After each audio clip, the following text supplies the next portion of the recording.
The juice is loose.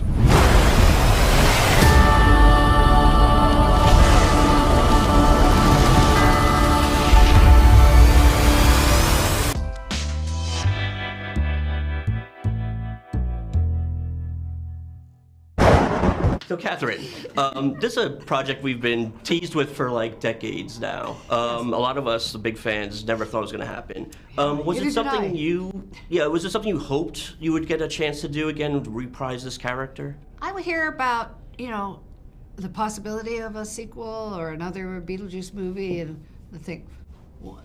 Am I not hearing about it? Is it happening? I think my main reaction was, please don't do it without me. Yeah, let me know if it's happening. I think the fans would have revolted if that had happened. Jenna, was it easy to kind of fit into this sort of family reunion?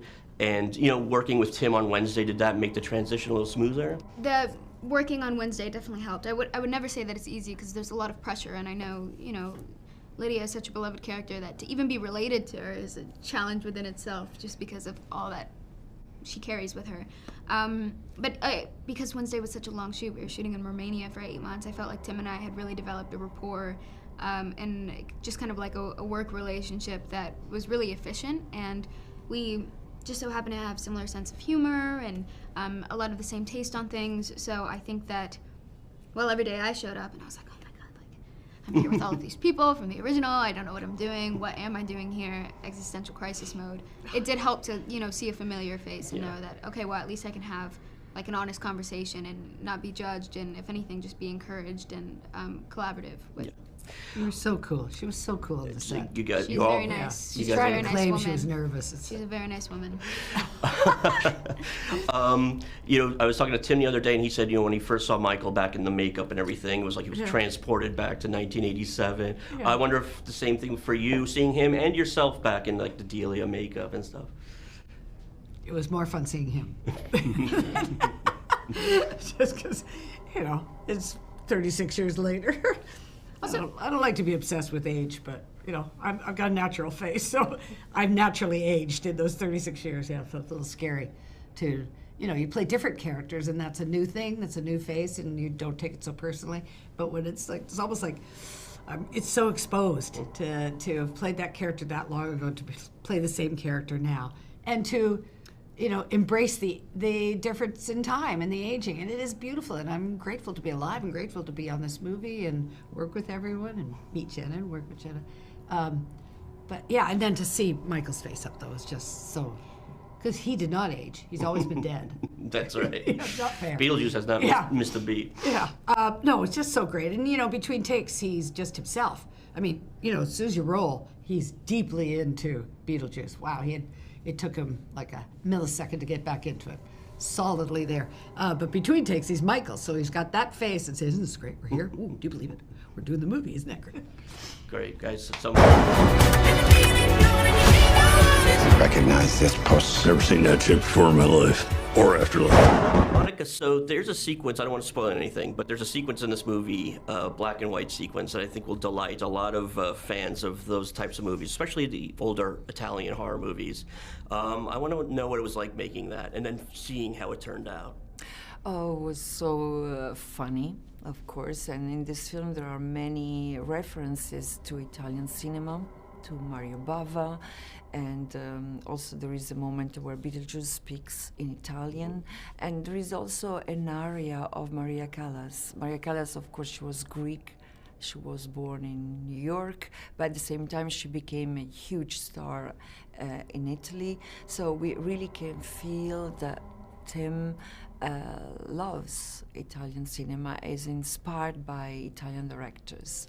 And also Danny DeVito is in the movie, and we have a moment together that is so strong because he's the one who wakes up Dolores from death. And I have to say that when Tim told me there is a key role in this film for which I thought about you, I was very happy to accept it and to play it. It's a different kind of role. Have you ever played a role quite like this before? No, of course not. And also I haven't done many body characters. And Dolores, to me, more than a monster, she's a creature, and to me, she has this duality because she's dangerous, but also funny, and to me, she's a metaphor of life because we all have emotional scars and just full of scars, but she's coming back, she's strong, she's looking for vengeance. And there's this moment where she puts herself together where, it took 2-3 days to film it, and I had to learn an entire choreography, and I tried to act like a mime, like really a broken doll.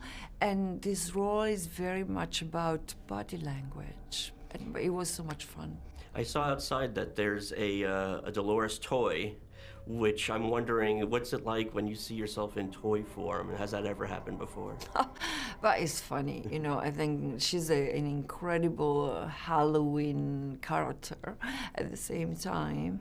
And, I really enjoyed making this movie, and I was really helped because I had 3 hours of makeup every day, and to get into these beautiful sets, to wear those amazing costumes of Colleen Atwood.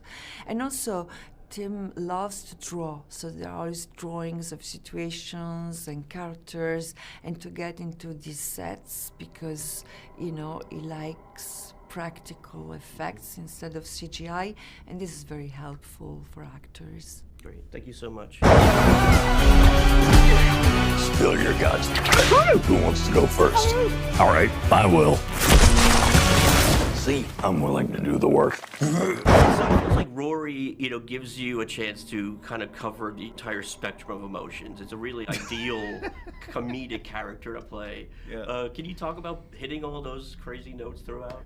It was a lot of conversations with Tim, just talking about what would be funny, of course, but wanting to really sort of ground it in to make the relationship seem real. I mean, I know it's such an absurd character and it's such an absurd relationship, but we really wanted it to feel like, so we sort of struck on a bunch of things, like that he's emotional, that he is sort of quick to tears, obviously a complete narcissist, that the relationship is toxic, that he is sort of a gaslighter with Lydia, and he has sort of that ability to, while caregiving to Lydia, sort of play the victim as well.